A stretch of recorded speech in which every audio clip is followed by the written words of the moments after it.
나의 가는 길 주님 인도하시네. 그는 보이지 않아도 날 위해 일하시네. 주 나의 인도자 항상 함께 하시네. 사랑과 힘 베푸시며 인도하시네.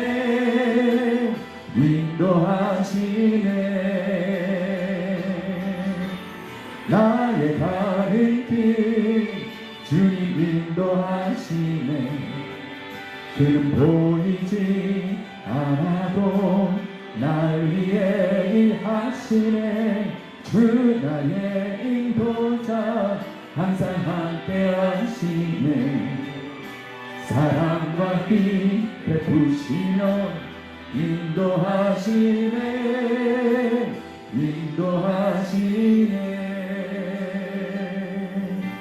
사랑과 힘 베푸시며 인도하시네.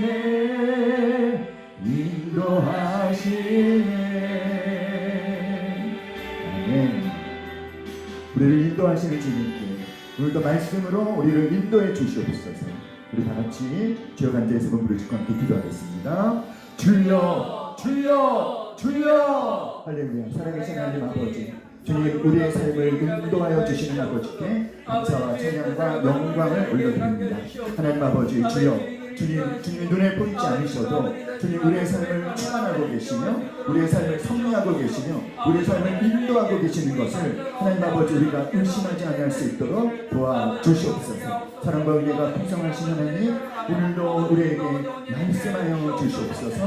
하나님 그 말씀이 우리의 삶 가운데 구체적으로 적용되어지는 은혜가 넘쳐나도록 역사하여 주시옵소서. 성령 하나님, 이 예배에 참여하는 모든 자들을 품어주시고 안아주시고 성령님 빛을 비춰주셔서 하나님 말씀하실 때 깨달을 수 있게 도와주시고 아버지 구원 이후의 여정에 대한 전체적인 그림을 갖고 하나님의 동역자로 온전히 세워지는 우리 모두가 되도록 주여 축복하여 주시옵소서. 주님 역사하심을 믿고 감사드립니다. 예수님의 이름으로 기도드립니다. 아멘. 사랑과 은혜가 풍성하신 하나님 아버지, 오늘도 우리에게 말씀하여 주시옵소서. 성령 하나님 빛을 비춰주셔서 그 말씀 깨닫게 도와주시고 우리 모두의 삶 가운데 아주 구체적으로 적용되어지도록 역사하여 주시옵소서. 감사드리며 예수님의 이름으로 기도드립니다. 아멘.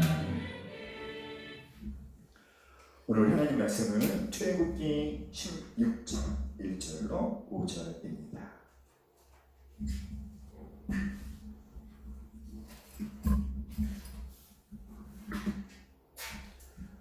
출애굽기 16장 1절로 5절 우리 한 목소리로 같이 읽겠습니다. 시작. 이스라엘 자손의 온 회중이 엘림에서 떠나 엘림과 시내산 사이에 있는 신광야에 이르니 애굽에서 나온 후 둘째 달 15일이라. 이스라엘 자손이 온 회중이 그 광야에서 모세와 아론을 원망하여 이스라엘 자손이 그들에게 이르되 우리가 애굽 땅에서 고기가 곁에 앉아 있던 때와 떡을 배불리 먹던 때와 여호와의 손에 죽었더라면 좋았을 것을 너희가 이 광야로 우리를 인도해내어 이 온 회중이 주려 죽게 하는도다. 그때 여호와께서 모세에게 이르시되 보라, 내가 너희를 위하여 하늘에서 양식을 비같이 내리리니 백성이 나가서 일용할 것을 날마다 거둘 것이라. 이같이 하여 그들이 내 율법을 준행하나 아니하나 내가 시험하리라. 여섯째 날에는 그들이 그 거둔 것을 준비할지니 날마다 거두던 것에 각절이 되리라. 아멘. 우리 함께 해볼까요? 구원의 여정과 광야 훈련. 구원의 여정과 광야 훈련. 자, 여러분, 하나님께서 우리를 예수님을 영접하게 해서 구원받게 한 다음에 새 생명을 얻게 한 다음에 곧바로 천국에 데려가지 않으시는 이유가 뭘까요?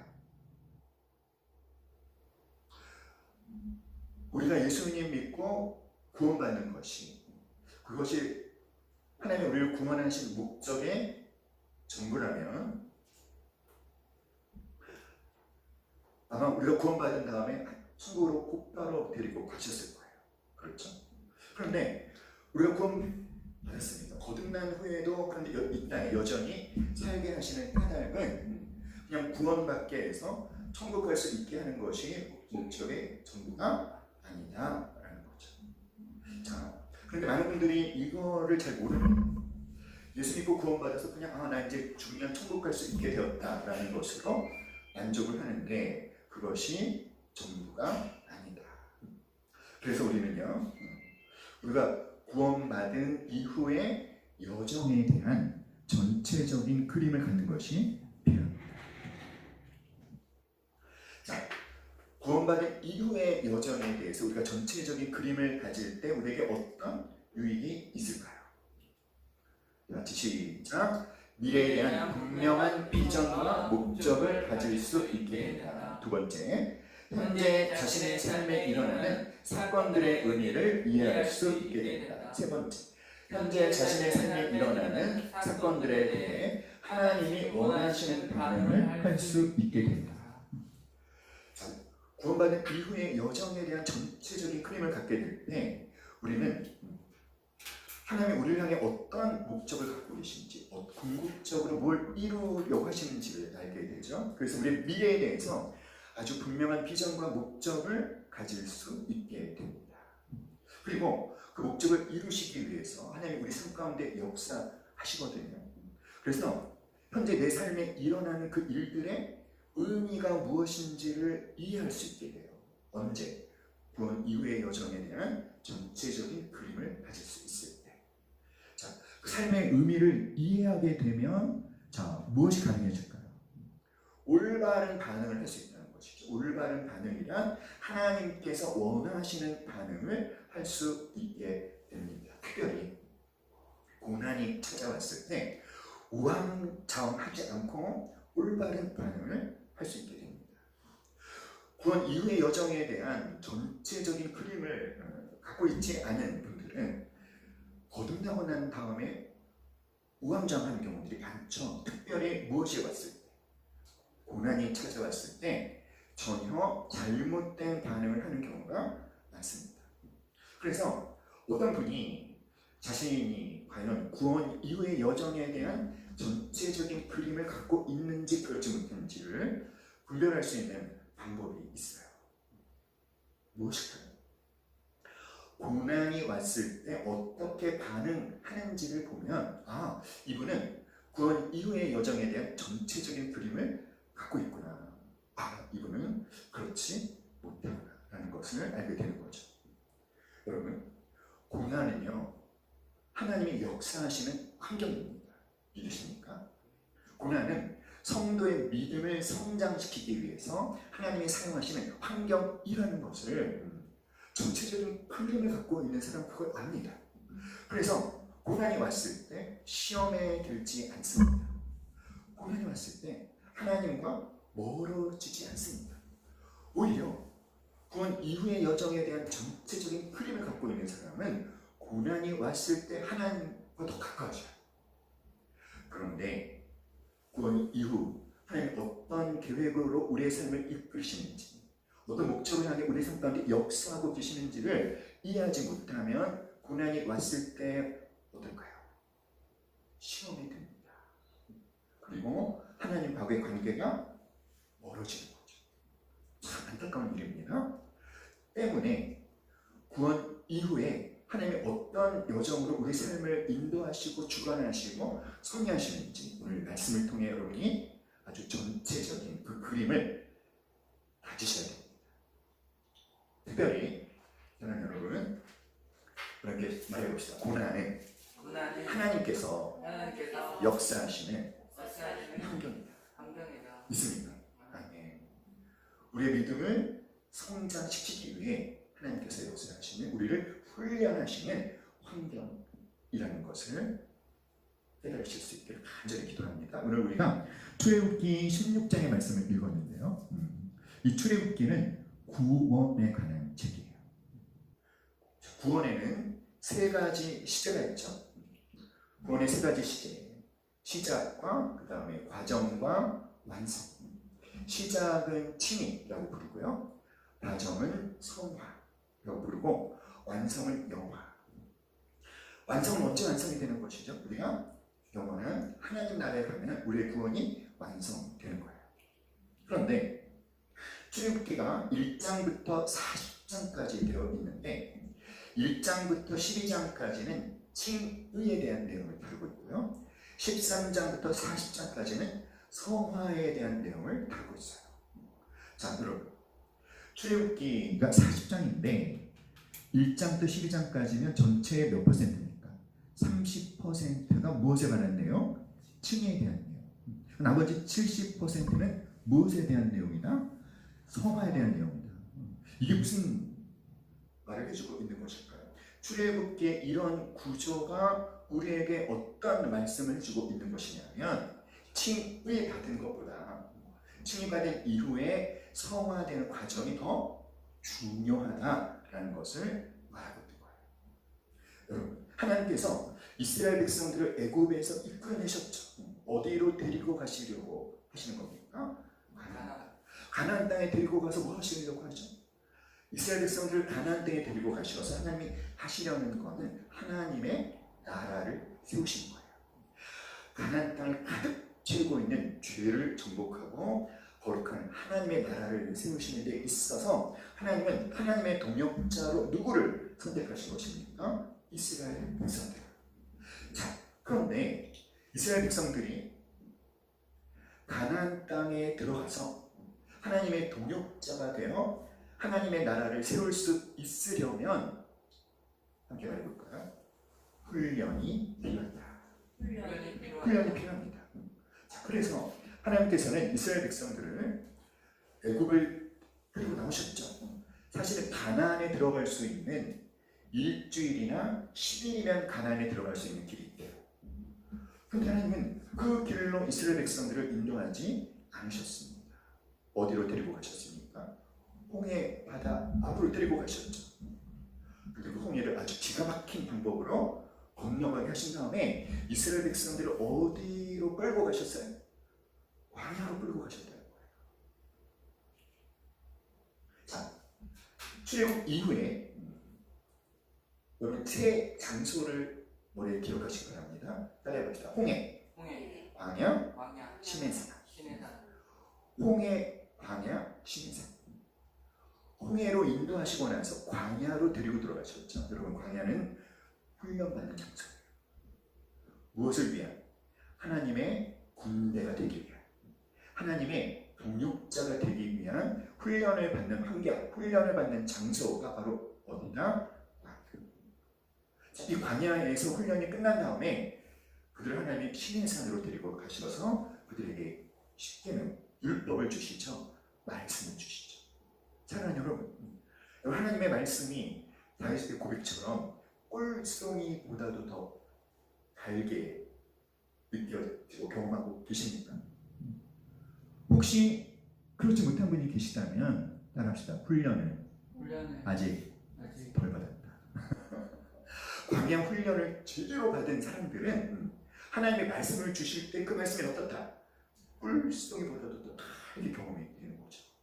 그러니까 말씀 훈련이 있기 전에 하나님의 이스라엘 백성들을 어떤 훈련을 시키셨다? 광야 훈련 시키셨어요. 그러니까 광야 훈련, 광야 학교, 광야 프로젝트.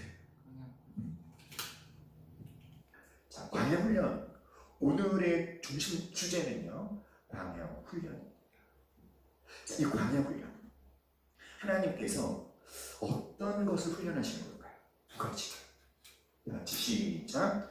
초점 맞춤이 주권 드리기. 다시 한번 시작. 초점 맞춤이 주권 드리기. 하나님께서 우리에게 훈련시키는 광야 훈련의 내용은 초점 맞춤. 누구에게?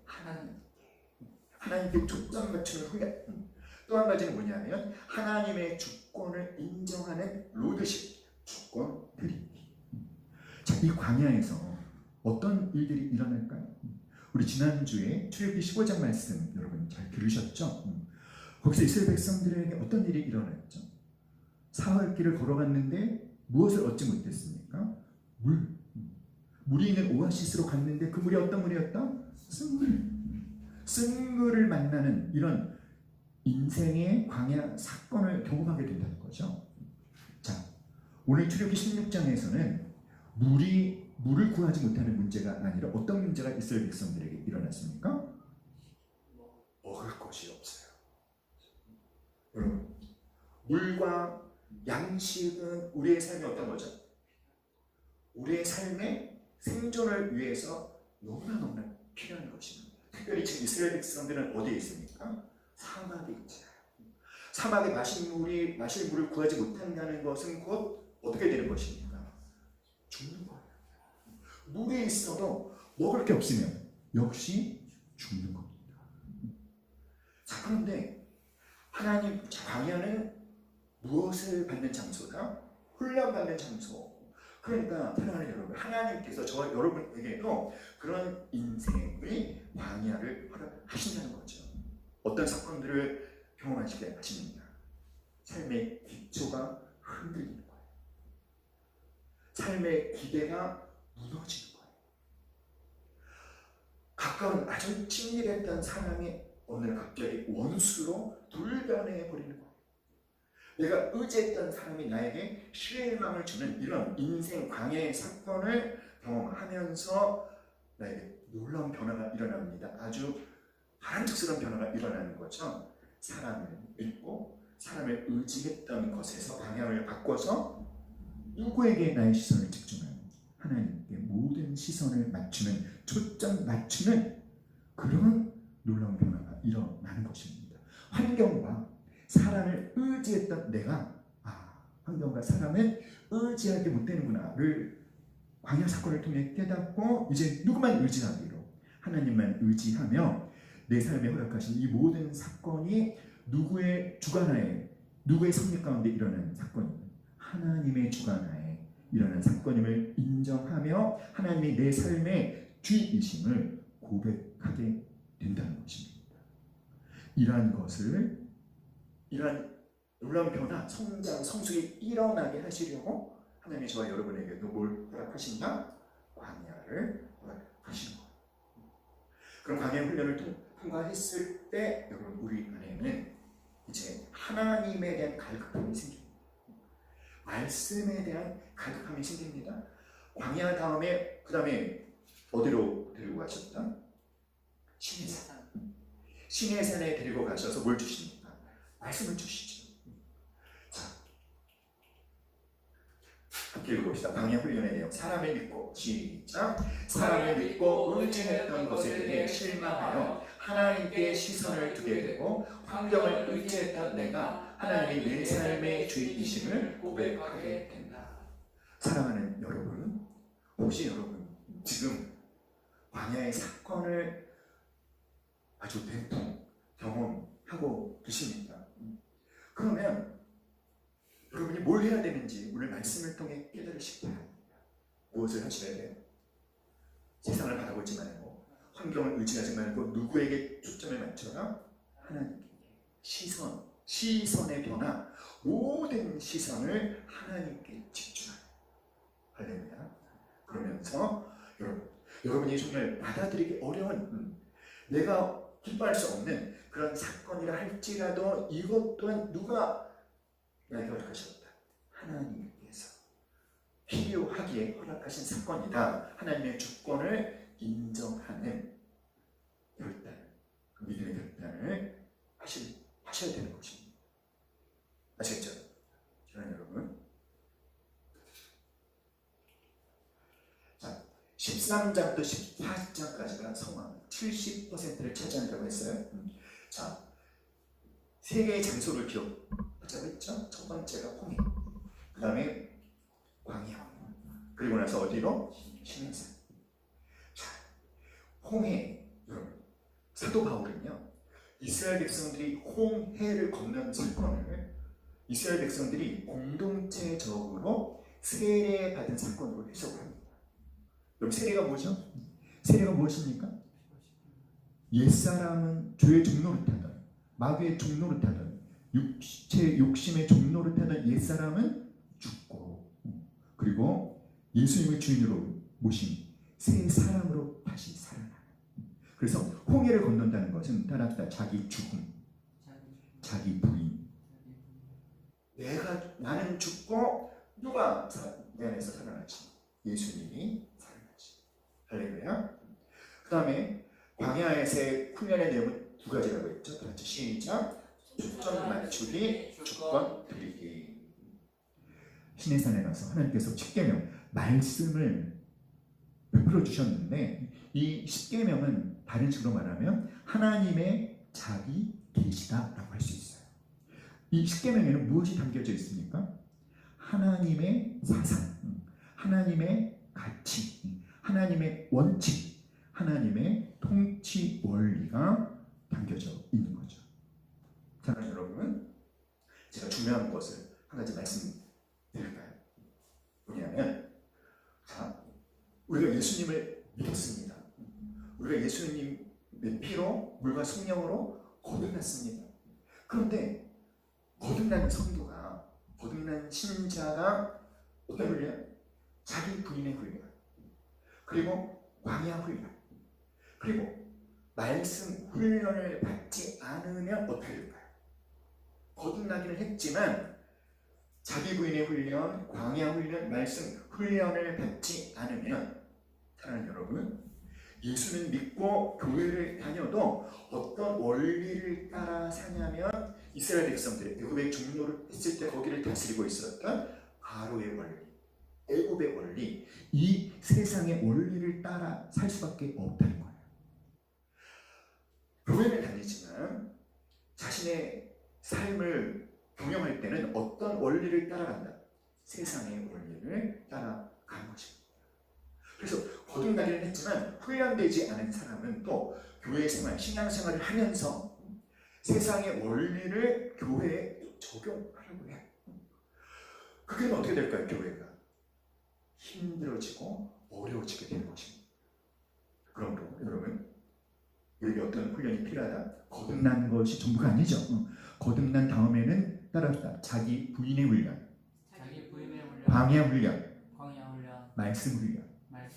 자, 그러면 자기 부인의 훈련, 광야 훈련, 말씀 훈련 다음에 하나님께서 이제 어디로 이스라엘 백성들을 인도하십니까? 가나안에 들어가기 전에 성막을 만들라고 하시잖아요. 그렇죠? 성막. 성막이 뭐죠? 성막은 하나님을 만나고 하나님을 예배하는데, 일주일에 한 번 하나님을 만나는 게 아니라 매일 하나님께 예배드리고 매일 하나님과 교제하는, 매 순간 하나님의 임재 앞에서 살아가는 예배자의 삶을 사는 것을 의미합니다. 하나님과 동행하는 삶, 하나님과 동거하는 삶. 따라합시다. 하나님의 연인으로 사는 삶. 우리 신분이 뭐예요, 여러분? 신부잖아요, 신부. 아멘. 따라합시다. 나는 하나님의 연인이다. 할렐루야. 하나님과 친밀한 관계 속에서 하나님의 연인이 되어서 하나님의 가족이 되어 있는 상태를 말하는 거예요. 자, 그러면 우리 시간으로 자기 자신을 한번 진단해 볼까요? 여러분, 저 어디까지 오셨습니까? 칭의를 받으셨죠? 다 거듭나셨죠? 자, 그러면 홍해, 광야, 시내산, 성막. 1번 홍해, 2번 광야, 3번 시내산, 4번 성막. 자, 나는 1번이다. 그냥 마음으로 손드세요. 사랑하는 여러분, 우리가 어디에 있든지, 내가 현재 어디에 있는지 알아야 돼요.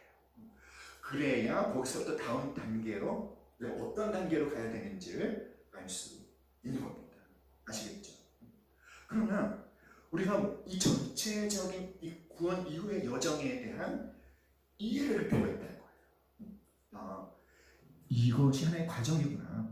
이게 끝이 아니구나. 내가 다음에는 저기까지 가야 되는 것이구나. 할렐루야. 왜 하나님이 나에게 이런 일들을 허락하시는지, 이 구원 이후의 여정에 대한 전체적인 그림을 갖고 있을 때 이해를 하게 되는 것입니다. 그리고 믿음의 반응을 할 수 있게 되는 거예요. 자, 이렇게 40장까지 이제 성막이 완성되죠. 그러면 이제 이스라엘 백성들의 그 다음 목적지는 어디입니까? 가나안입니다. 여호수아 때, 그렇죠? 가나안을 드디어 정복하지 않습니까? 하나님을 거역하는 가나안 족속을 완전히 제압하고 그곳에 거룩한 하나님의 나라를 세우는 거예요. 사랑하는 여러분, 함께 말해볼까요? 구원 경영을 해야 한다. 구원 경영을 해야 한다. 구원 경영을 해야 한다는 게 무슨 말이냐면 구원받은 이후에 70% 성화의 과정을 여러분이 잘 이끌어갈 수 있으셔야 된다. 홍해는 자기 부인의 훈련, 광야는 초점 맞추기, 그 다음에 뭐였죠? 주권 드리기, 말씀 훈련, 예배 훈련. 이런 훈련을 통해서 여러분 우리가 하나님의 왕 같은 제사장이 되어서 그 가나안에서 하나님의 도역자가 돼요. 하나님의 군대가 돼요. 하나님의 대행자가 되어 이스라엘 가나안 땅에 하나님의 나라를 세우게 되는 것입니다. 할렐루야. 그러므로 다시 한번 말해볼까요? 자기 부인의 훈련, 자기 부인의 광야 훈련, 말씀 훈련, 예배 훈련. 하나님께서 지금 나에게 어떤 훈련인가 분명히 시키고 계십니다. 그렇죠?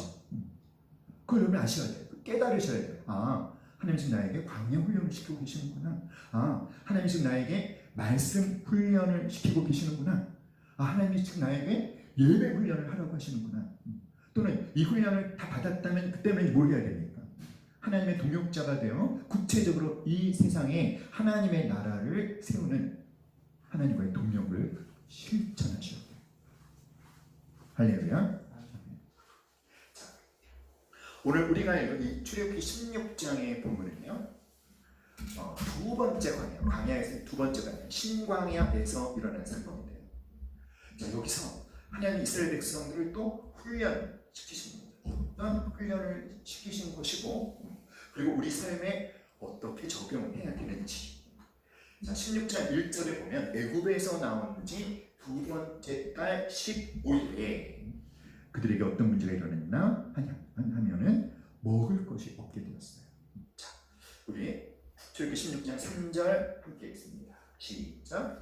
이스라엘 온 회중이 그 광야에서 모세와 아론을 원망하여 이스라엘 자손이 그들에게 이르되 우리가 애굽 땅에서 고기 가마 곁에 앉아 있던 때와 먹을 떡을 배불리 먹던 때에 여호와의 손에 죽었더라면 좋았을 것을 너희가 이 광야로 우리를 인도해내어 이 온 회중이 주려 죽게 하는도다. 자, 출애굽기 15장에서는 마실 물을 구하지 못했었지만 출애굽기 16장에서는 어떤 문제? 먹을 것이 바닥을 드러냈어요. 자, 지난주 말씀 여러분이 얼마나 잘 들었는지 한번 테스트 해볼까요? 자, 지난주 우리 마라의 승물 사건을 제가 말씀드리면서 이런 질문을 던진 거 생각나십니까? 어떤 질문이었죠? 왜 출애굽의 기적을 경험하게 하신 하나님께서, 홍해를 건너게 하시는 놀라운 기적을 경험하게 하신 하나님께서 처음부터 이스라엘 백성들에게 단물을 주시지 않고 쓴물을 맛보게 한 후에 단물을 주셨을까? 자, 그런 질문 던져본 거 생각나시죠? 이유도 뭔지 들으셨죠? 너무 오래전에 들으셔갖고 기억이 안 나시죠? 하나님 여러분, 이상하잖아요. 왜 굳이 어차피 단물을 주실 거면 처음부터 단물을 주시지, 그렇죠? 쓴물을 맛보게 한 다음에 단물을 주셨습니다. 출애굽기 16장에서는 만나를 내려 주실 거잖아요, 그렇죠? 그러면 아니 양식이 바닥을 드러내기 전에 미리 주시면 안 되나요? 바닥이 드러난 다음에 왜 그제서야 만나를 내려 주시는 것일까요? 따라서 왜 굳이 고난을 만나게 하실까? 여러분 궁금하게 여기는 질문이잖아요, 그렇죠? 왜냐? 이유가 뭐였죠, 여러분? 맞았어요. 시험을 하시고, 그렇죠? 출애굽기 15장 25절 시작. 여호와께서 그들을 위하여 법도와 율례를 정하시고 그들을 뭐하실세? 시험하실세. 16장도 마찬가지입니다. 그때 시작. 그때 여호와께서 모세에게 이르시되 보라 내가 너희를 위하여 하늘에서 양식을 비같이 내리리니 백성이 나가서 일용할 양식을 날마다 거둘 것이라. 이같이 하여 그들이 내 율법을 준행하나 아니하나 내가 뭐하리라? 시험하리라. 그들을 시험하시는 거예요. 고난이라는 걸 통해서 그들의 믿음을 하나님이 테스트하시는 거예요. 하나님께서 알아보고 싶은 게 뭐다? 하나님께서 알아보고 싶은 것은 이스라엘 백성들이 하나님께서 이렇게 형통케 하시는 상황 속에 있지 않았습니까? 그걸 나오고 홍해를 건너는 이렇게 형통의 상황 속에서 그들이 하나님을 아주 열정적으로 찬양하고 하나님을 기뻐하지 않았습니까? 그런데 거기서 형통을 허락하지 않으실 때, 거기서 기적을 허락하지 않으실 때, 고난과 시련의 상황 속에서도 똑같이 하나님을 기뻐하고 하나님을 찬양할 수 있는지 그렇지 않은지를 알아보고 싶으셨던 거죠. 사랑하는 여러분, 이렇게 말씀하시는 거예요. 너희가 나의 기적 앞에서 너희를 형통케 해주었을 때 나를 기뻐하고 나를 찬양했었는데 그 기적이 계속되지 않아도 상관없이 여전히 나를 기뻐하고 나를 찬양할 수 있게 이 메마른 광야에서도 마라의 쓴물 앞에서도 먹을 것이 바닥에 드러난 이렇게 삶의 기초가 흔들리고 무너지는 상황 속에서도 여전히 나를 기뻐하고 나를 신뢰하고 찬양할 수 있게. 고통에 대해서 이스라엘 백성들이 어떻게 반응하는지 그들을 뭐 하신 것이다? 시험하신 거예요. 여러분, 이스라엘 백성들은 하나님의 시험에 합격, 불합격, 합격. 이스라엘 백성들의 주특기가 뭡니까? 원망과 불평. 우리 옆사람한테 말하세요. 원망하지 마세요. 불평하지 마세요. 원망은 뭐라 그랬어요? 지난주에. 원망은 내가 나를 이렇게 막 죽이는 행위예요. 원망은 사탄에게 틈을 내주는 행위다. 할렐루야. 하나님 여러분. 자, 우리 출애굽기 15장의 이 쓴물과 출애굽기 16장의 먹을 것이 바닥을 드러내. 이 두 상황에 공통점이 있어요. 두 번째는 두 가지 모두 다 무엇과 관련된 문제다? 생존의 문제와 관련된 시험이라는 거예요. 아까도 말씀드렸지만 사막에서 물이 없으면 죽습니다. 물이 있어도 먹을 게 없으면 죽습니다. 그러니까 이 두 가지 시험은 광야에 있을 때 절대로 없어서는 안 되는 물과 양식과 관련된 시험입니다. 그러면 오늘 우리들에게 우리가 살아가는 데 있어서 절대로 없어서는 안 되는 것들 생각나시죠? 그러한 것들이 어떻게 되는 거예요? 막 흔들리는 거예요. 막 무너지는 거예요. 그럴 때 여러분 기억하세요? 하나님이 시험하시는 거예요. 합격하실 겁니까? 불합격하실 겁니까? 합격하셔야죠. 여러분 선생님한테 합격하시기 바랍니다. 자, 두 번째 공통점이 뭔지 아세요? 두 가지 경우 다 하나님께서 결국은 어떻게 해주셨다? 문제를 해결해 주셨어요. 그러니까 따라합시다. 하나님이 시험하려고 허락하신 고난 때문에 죽지 않는다. 시작. 하나님이 시험하시려고 허락하신 고난 때문에 죽지 않는다. 망하지 않는다. 무너지지 않는다. 믿습니까? 안 믿으시는 분. 믿습니까? 아멘. 할렐루야. 세 번째 공통점이 뭘까요? 그런데 문제를 해결해 주시면서 율법을 가르치셨어요. 그리고 율법을 행하는지 행하지 않는지 뭐 하시겠다? 시험하시겠다. 이렇게 말씀하십니다.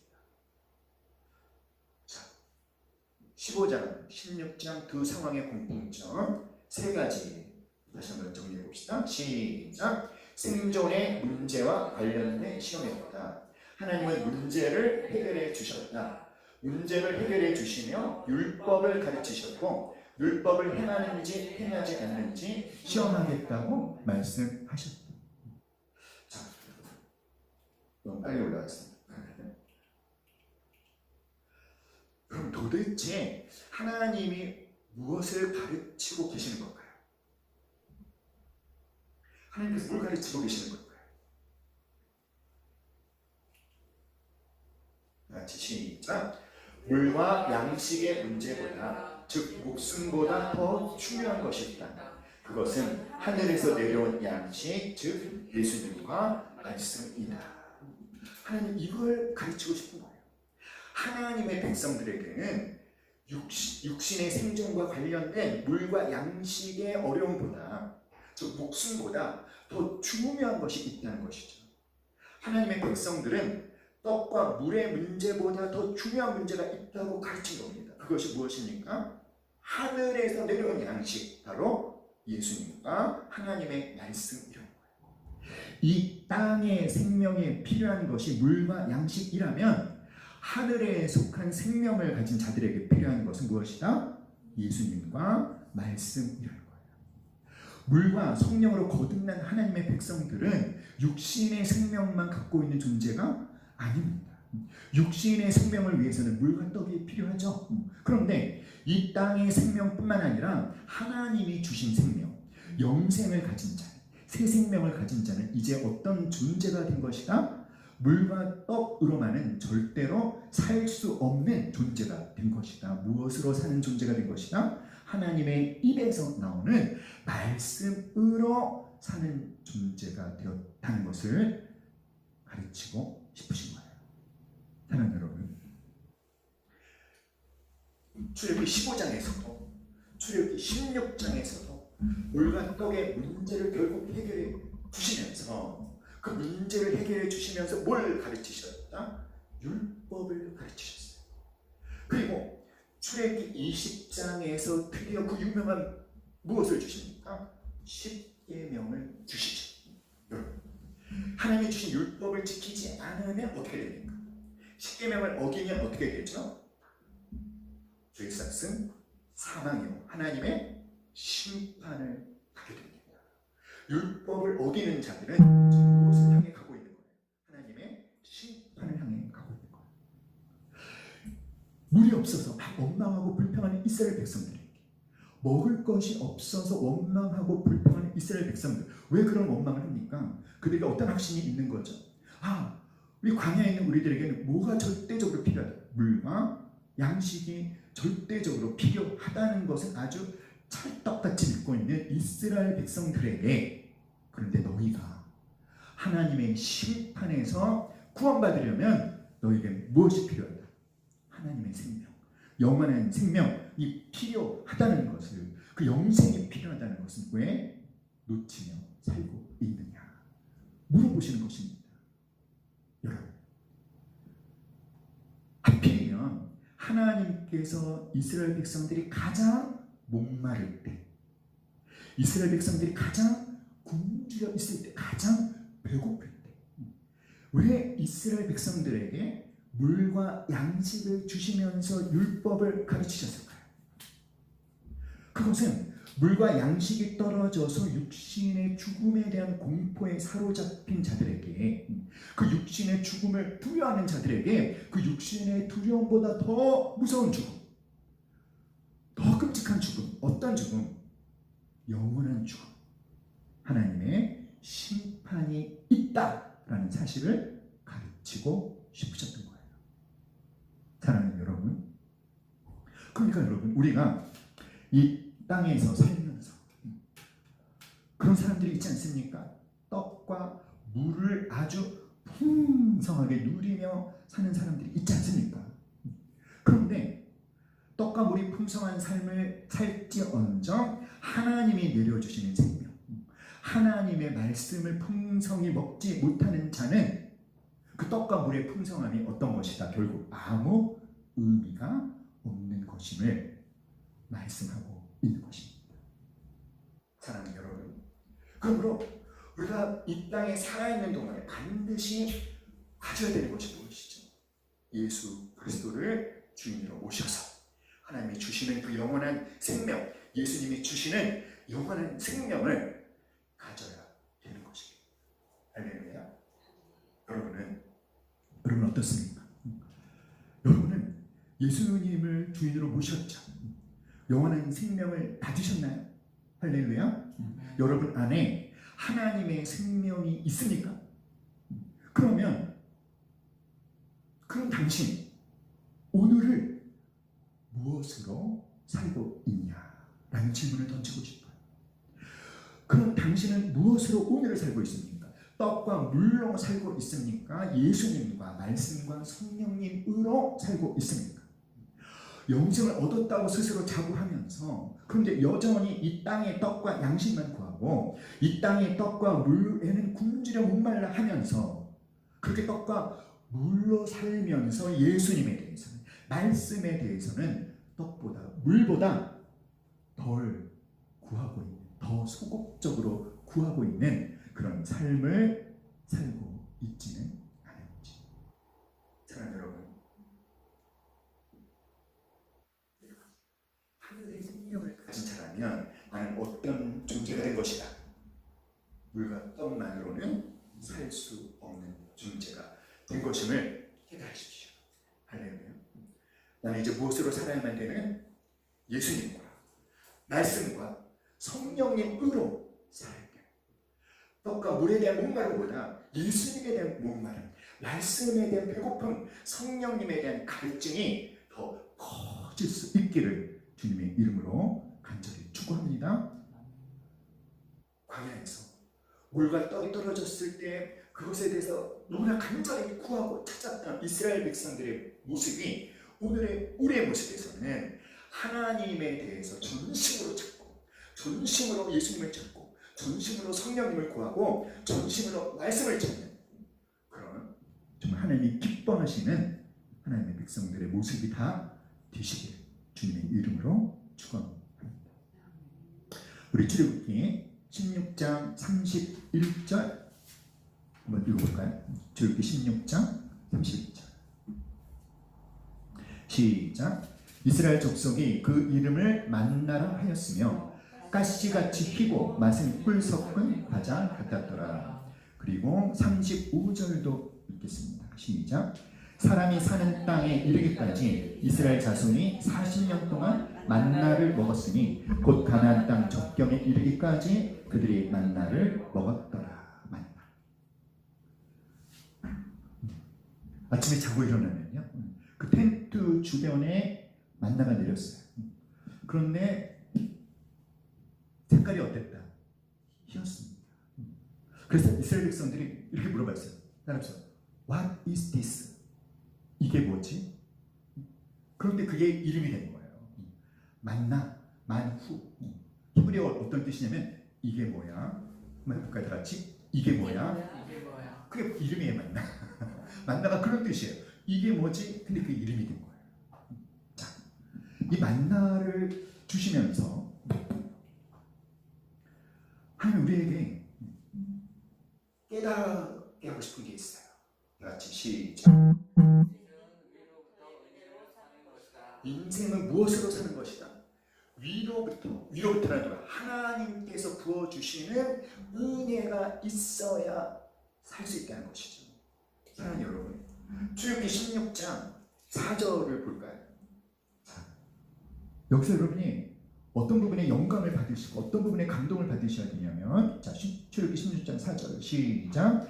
그때 여호와께서 모세에게 이르시되 보라, 내가 너희를 위하여 하늘에서 양식을 비같이 내리리니 백성이 나가서 일용할 것을 날마다 거둘 것이라. 이같이 하여 그들이 내 율법을 준행하나 아니하나 내가 시험하리라.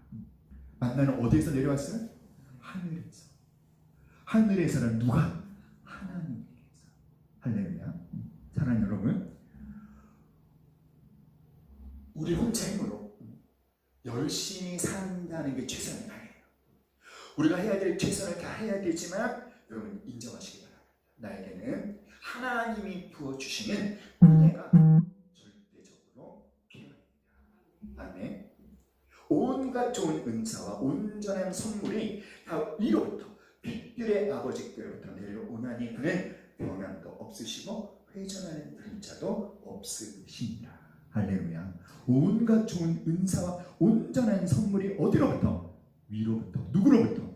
하나님으로부터. 할렐루야. 위로부터 부어주시는 은혜가 있어야만 우리가 살 수 있다.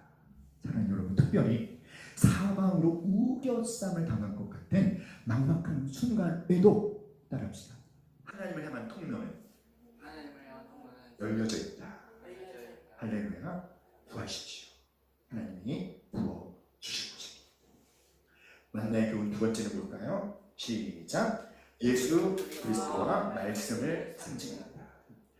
내가 곧 생명의 떡이로다. 너희 조상들은 광야에서 만나를 먹었어도 죽었거니와 나를 먹는 자는 먹고 죽지 아니하는 이것이니라. 요한복음 6장 48절. 하늘에서 내려온 당신, 예수님께서 오병이어의 기적을 행하시고 나서 그 오병이어를 당신이라고 말씀해 주셨어요. 보리떡 찢겨져서 많은 사람들을 먹이지 않았습니까? 바로 예수님이 하늘에서 내려온 생명의 떡이라고 말씀해 주신 거죠. 예수님의 몸이 찢겨짐으로 많은 사람들이 생명을 얻게 될 것입니다. 할렐루야. 또한 만나는 하나님의 말씀을 의미합니다. 자, 제가 퀴즈 하나 낼 테니까 맞추시는 분에게는 제가 오늘 점심을 맛있는 거 사드리도록 하겠습니다. 질문이 뭐냐? 잘 들어보세요. 지도자에게 필요한 것은 무엇일까요?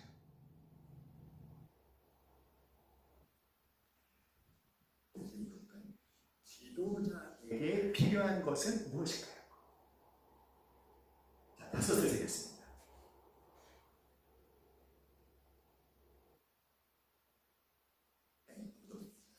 다행입니다. 지도자에게 필요한 것은 함께 해볼까요? 지도와 자. 웃기라고 하는 얘기예요.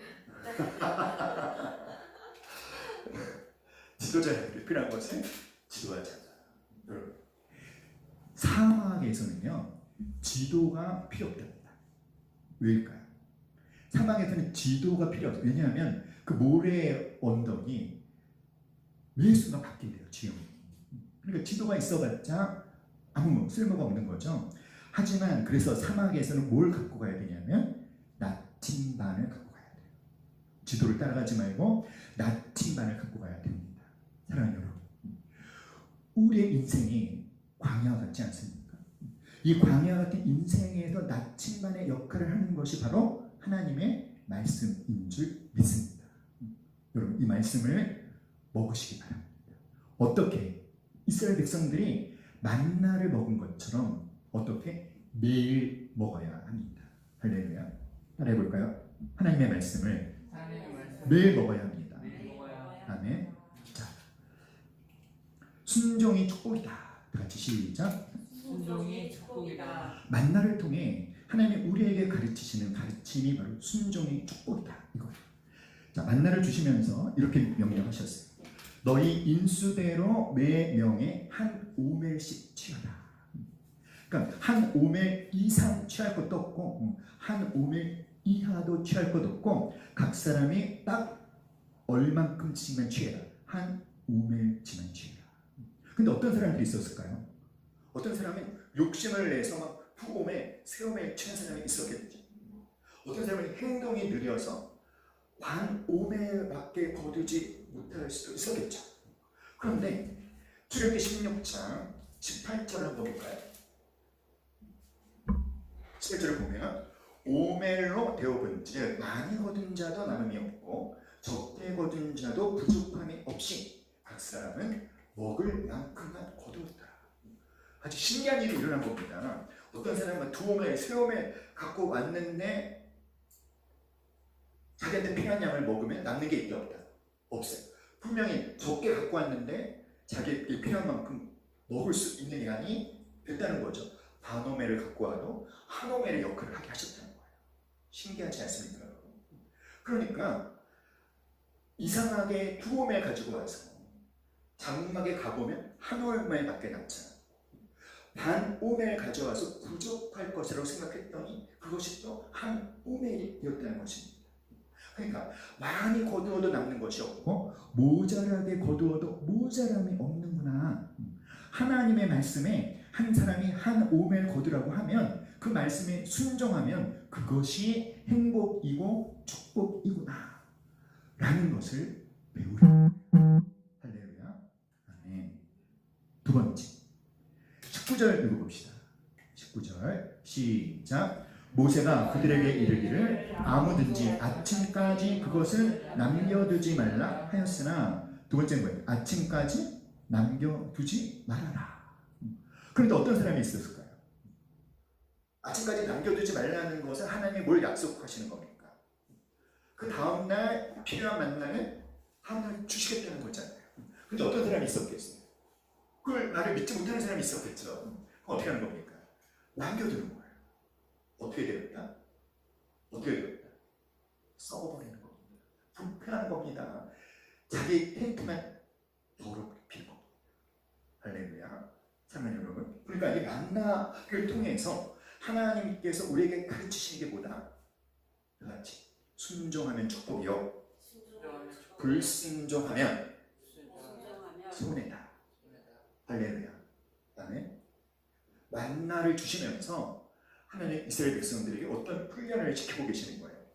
순종의 훈련. 하나님이 말씀하시는 대로 하는 것이 축복이라는 것입니다. 아멘. 자, 26절 한번 읽어볼까요? 26절 시작.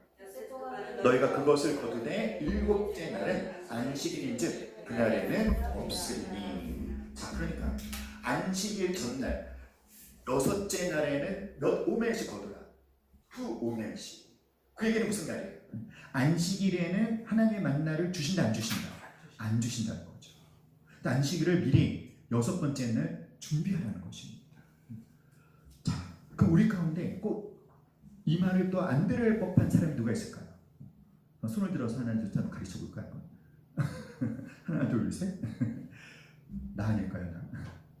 그러니까 이런 거죠. 안식일에는 분명히 하나님이 안 줄 거니까 여섯 번째 날 두 오멜씩 걷어.